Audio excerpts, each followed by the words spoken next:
नमस्कार दोस्तों, मैं एक बार फिर से आ गया हूँ आपके लिए एक नई वैकेंसी का जो है वो विज्ञप्ति लेके। ये जो वैकेंसी है ये है टेक्निकल असिस्टेंट की, general central service group C, non gazetted non ministerial. जैसा कि यहाँ पे इसके अंदर दिया गया है नेम ऑफ द पोस्ट के अंदर। पे स्केल जो इसकी है वो रहेगी लेवल 5। डायरेक्ट रिक्रूटमेंट थ्रू होगा। एक वैकेंसी है वो है एसटी कैटेगरी के लिए। तो मेनली ये जो वीडियो है ये एसटी कैटेगरी के लिए है, क्योंकि एक ही पोस्ट है और वो भी एसटी के लिए है। तो आप देख लीजिए, जो भी इसके अंदर क्वालिफिकेशन है मैं आगे बताता हूँ। पहले मैं आपको ये बताता हूँ कि ये जो वैकेंसी आई है ये किस डिपार्टमेंट के अंदर निकली है। तो ये जो वैकेंसी आई है ये निकली है central for machinery training and testing institute के अंदर, केंद्रीय कृषि मशीनरी प्रशिक्षण एवं परीक्षण संस्थान, जो कि भारत सरकार के अंदर आता है, यानी कि ये गवर्नमेंट जॉब है। आगे बढ़ते हैं और वीडियो में बात करते हैं। तो यहाँ पे जो एज लिमिट दी गई है वो दी गई है 18 से 27, मिनिमम 18 मैक्सिमम 27, ठीक है। और एजुकेशन क्वालिफिकेशन के अंदर यहाँ पे डिप्लोमा मांगा गया है एग्रीकल्चर इंजीनियरिंग के अंदर। एग्रीकल्चर इंजीनियरिंग के अंदर आपके पास पे अगर डिप्लोमा है तो आप इसके लिए एलिजिबल हो, या फिर university with 5 year experience in the relevant work. किसी भी रिकॉग्नाइज्ड इंस्टीट्यूट से आपने किया हो, यूनिवर्सिटी से किया हो, पर 5 साल का आपके पास पे एक्सपीरियंस होना चाहिए जो इसका रेलेवेंट वर्क है उसके अंदर। जब आप इसके अंदर सेलेक्ट हो जाते हो, इस डिपार्टमेंट में सेलेक्ट हो जाओगे, तो आपका जो प्रोबेशन रहेगा वो 2 साल का रहेगा, ठीक है। 2 साल का जैसे आपका प्रोबेशन कंप्लीट हुआ उसके बाद परमानेंट है, परमानेंट ही जॉब ही है। बस 2 साल का जो है इसमें प्रोबेशन पीरियड होता है, जैसे हर वैकेंसी में होता है, वो 2 साल का ही प्रोबेशन होता है। किसी अगर आप दूसरे डिपार्टमेंट में जाओगे तो भी उसके अंदर सेंटर के अंदर जो है वो 2 साल का जो है प्रोबेशन पीरियड रहता है। स्टेट के अंदर भी 2 साल का ही प्रोबेशन रहता है।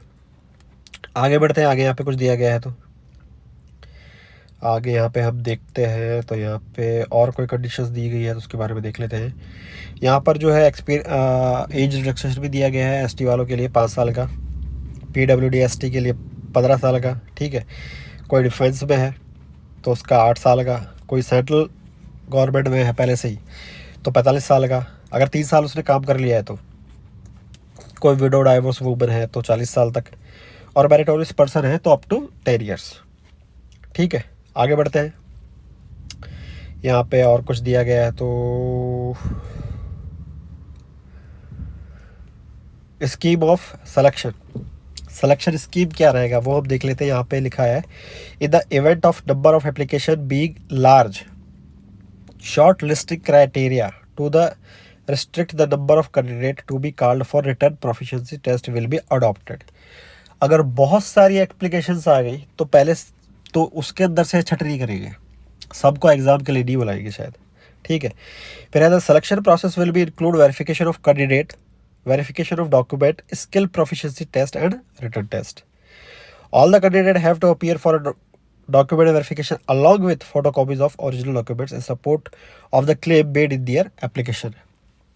ठीक है, आगे बढ़ते आगे यहाँ पे क्या है, the candidate who qualify the document verification will be allowed to appear for skill proficiency test. Skill proficiency test will be qualifying nature as per the qualifying standard fixed, यानी कि पहले आपको डॉक्यूमेंट वेरिफिकेशन होगा, फिर जो document verification अंदर के select होंगे उनका स्किल टेस्ट होगा, और वो भी सिर्फ क्वालिफाई होंगे, उनको जॉब नहीं, ऐसा नहीं है कि अगर कोई पास हो गया तो उसको जॉब मिल जाएगी, वो भी क्वालिफाई ही करेंगे खाली।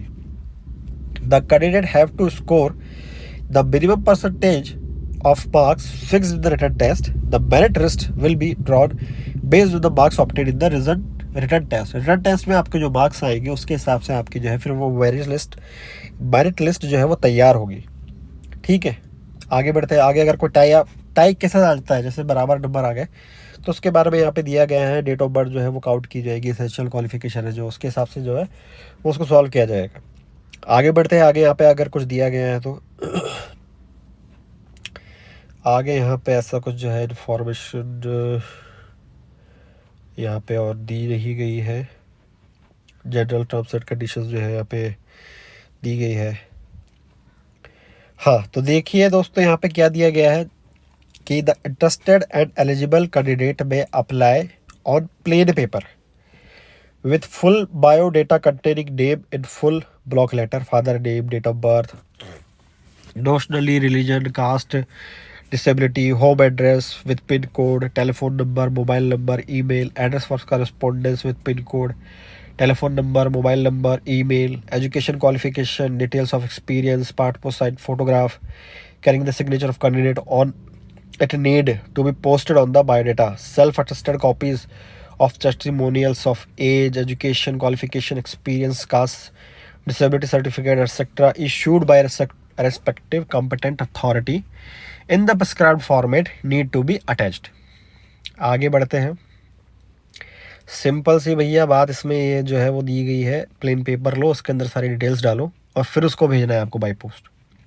ठीक है.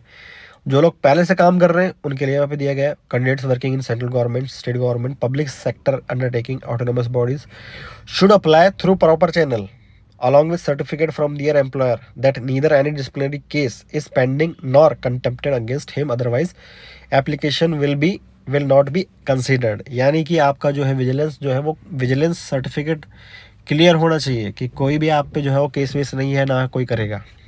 ठीक है.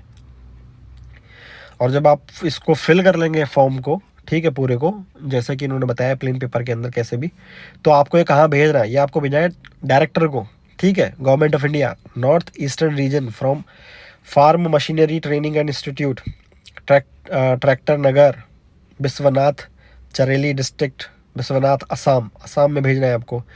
60 दिनों के अंदर ये आपको मिल जाना चाहिए, इनको मिल जाना चाहिए. ठीक है. और जो एनवेलप रहेगा उस पर आपको लिखना है the envelope containing the application should be, मतलब जो आपको एनवेलप पे लिखना है, एनवेलप में आपको लिखना है application for the post of technical assistant. ठीक है.